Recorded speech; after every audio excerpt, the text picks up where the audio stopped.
Everyone, Jason Sherman here. In today's episode of Zero to CEO, I'm going to talk to Boon Chu. He's the founder of Topalo Media. Welcome to the show.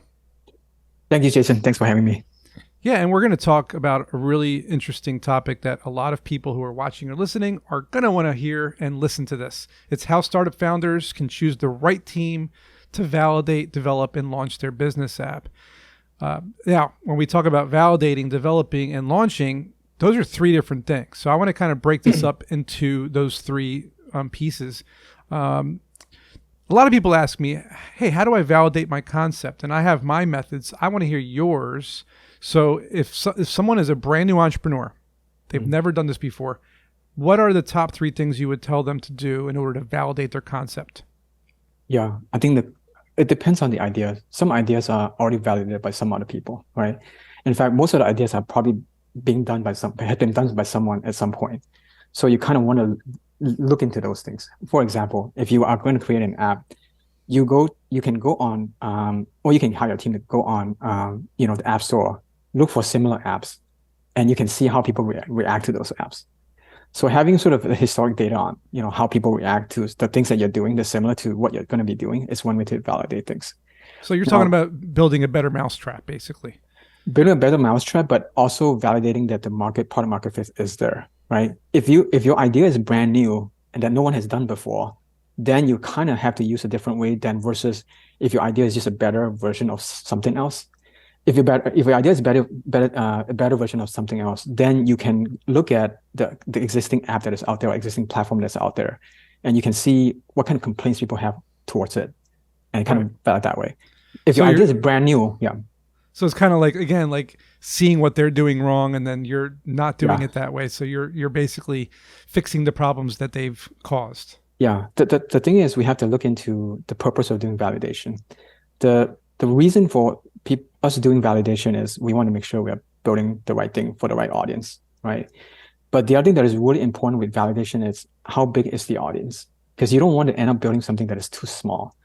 So the validation is important. Now, I don't think that people know all the time what they want. Sometimes you're building something that nobody knows that they need, right? So the validation itself is also something that you need to kind of listen what the market tells you, but you cannot believe it 100%. You kind of have to, have your own spin on it as well. It's a mix as well. I mean, you're the founder, right? So you need to come up with the creativity, the innovation behind what it is you're building, and of course, data and analytics and market feedback matters. I mean, it's a kind of 50-50. And wasn't it Steve Jobs that famously said, consumers don't know what they want until you show it to them? Yeah. So it's kind of like that. I mean, yeah, you can hear people in the market saying, I want this, I want this, I want this. But then at the same time, you could also introduce something to the market. So now that you've validated it, what are the steps in order to develop or build? It could be a product. It could be a physical product. It could be an app. A lot of people spend a lot of time and money doing this. So what are the tricks to avoid the pitfalls? Yeah. See, the thing is, with validation, there's no sort of guarantee that your validation is correct, right? So the validation has a couple of different ways you have to do it, right? You can either build a minimum sort of viable product to go validate it, or you can validate it using some other quick ways to prototype things.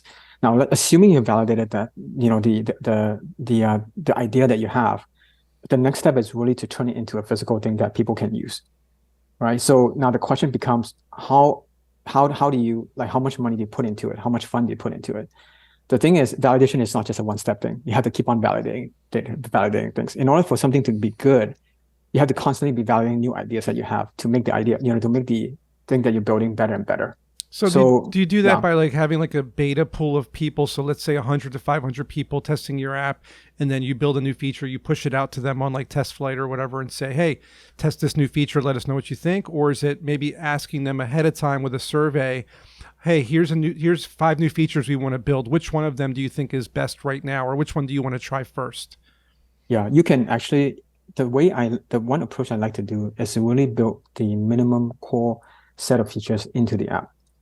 Don't put too much stuff into it.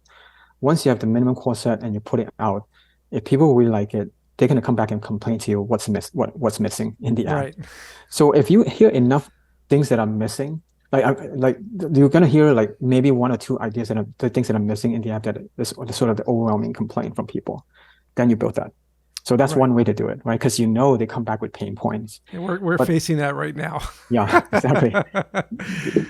Yeah. Yes, so like one of the things that we've seen exactly, you just hit the nail on the head. So we built our MVP, our core value proposition. People love the initial app, but they're missing the interactivity, like the collaboration, the collaborative tone of what the app could do. And we're trying to now navigate and figure out, well, how do we introduce that? So now I want to ask you, because this is relevant. Yeah. So once you have the pain points, how do you decide how to build them? And what I mean by that is, how do you choose the UI UX, or for listeners, user interface or user experience? How do you choose the method of presenting that feature or features to the app? Yeah. So there are some science to it and there's some art to it, right? The science part is that there are some principles you have to adhere to. For example, you don't want to make it too difficult to understand. You want people to be able to know what it does without having to read a manual about it. So there are principles you can stick to, but at the end of the day is, how do you create something that doesn't make people think? So the less cognitive energy they use on that's the best, because really they're coming here with a purpose. So whatever that you're trying to realize, you have to think about how much effort does people have to, do people have to go through because at the end of the day, they want the outcome, right, of using that feature. So you have to make sure that the effort they put into it is not so much, whether it be mental effort or physical effort. So there are some things but in terms of how you execute it, to make sure those things are not violated, obviously having the awareness is important, but then doing it is kind of an art, right? Because you kind of have to make enough mistakes in the past to say, I have to not do it this way. So there's a little bit of aesthetics, there's a little bit of taste that goes into kind of like Apple, right? Like, how do you create a device that looks so beautiful like Apple? There's certain principles that they stick to, but it doesn't mean that if you follow that, you can come up with another Apple product. So there's a little bit of artistry behind that as well. Do you believe that maybe, I mean, like we did this in our app, where when you first sign up, a bunch of tutorial pop-ups appear showing you how to navigate the app. Is that something that is okay to do? I mean, a lot of people skip the tutorial, of course, but having it there and then having an in-app tutorial where you can watch videos of each feature is kind of how we're trying to break through that educational part. Is that just not worth it, or is it okay to have, because should people kind of educate how to use something that way, or is that just an old way of doing it? Yeah, it depends on the product, right? Like a consumer product, because you want mass adoption, you want to make sure, because the moment you have people do something, there's a chance that they're going to just not do it. So you're basically creating a funnel, right? The moment you have them do things, you're basically creating a bigger funnel. What that means is that you're going to get rid of more people the moment you have them do more things.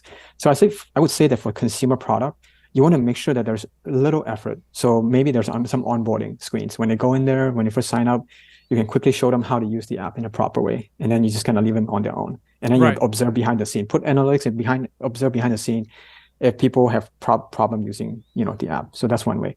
For enterprise app, it's a little bit different, because enterprise tend to be doing a lot more things. And so enterprise app, you probably have to have a manual, have some way, a training session or something like this. So the sort of audience that you're serving is important, because enterprise, when it comes to, they would already be paying for your thing to use your thing. So they want to know the ins and outs of that. So their mindset is different than a consumer. Consumer is like, they just want to get to the outcome very quickly. So you don't want to create too much friction for them. Right. The attention spans are so low, and people are used to using like apps like Instagram, TikTok, and all the other ones out there that are just really easy to use. Yeah. So we've been trying to really employ a lot of those tactics. And when it comes to launching the app, after you validated, you've built your MVP, minimum viable product, what are the best ways to launch it in terms of time frames? Is it good to do an alpha, closed, beta, private, then public, and then kind of massive marketing campaigns? It depends on the platform, the nature of the app that you're building, right? But one thing is for sure is that you don't want to wait until you push out the app, whether it be TestFlight or whatever, to start marketing it. You want to kind of market it before you decide to release the app officially to the App Store. Why? Because you want to build a little bit of anticipation and momentum for that, right? So you don't want to send it out, start doing that, and then you launch to crickets, right? That's not good. Right. So having pre-launch activity is very important. But in fact, sometimes it's good to kind of see how people react to it, because they can see it's coming. but you don't want to do it too far out as well. If you do it like 6 months out, they get impatient and they stop.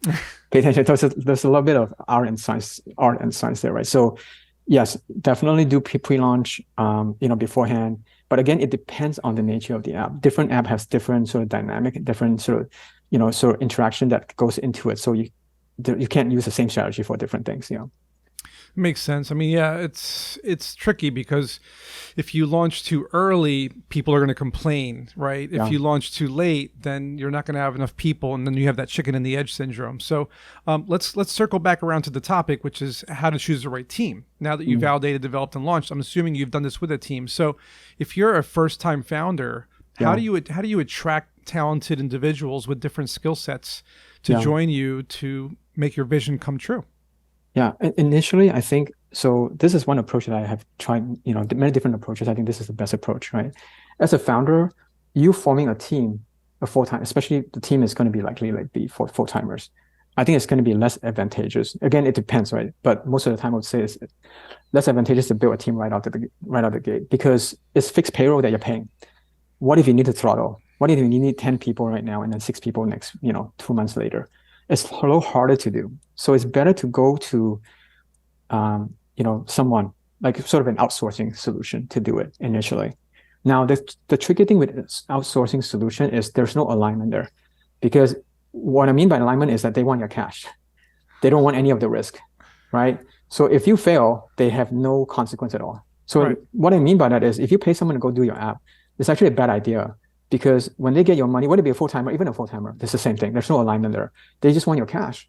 So if they make a mistake in whatever things that they do, they don't really suffer the consequence. You suffer it. So what you want, ideally, which is kind of hard to do, but what you want is to hire someone that has a skin in the game. What I mean by that is, let's just say you get someone, but they work with you on a cash equity basis. So instead of you paying them $100 an hour, you pay them $50 an hour, but then the other $50 would come in the form of equity, compensating customer equity. That's kind of how our company does it. Because with the skin in the game, if I make a mistake with the quality of the work, the decision that we make, we're going to suffer as well. Right, because the app won't succeed, and then that means you won't succeed because your equity won't be worth anything. Exactly. So there's no tendency to want to work on the project for too long, because you want the equity to turn into something.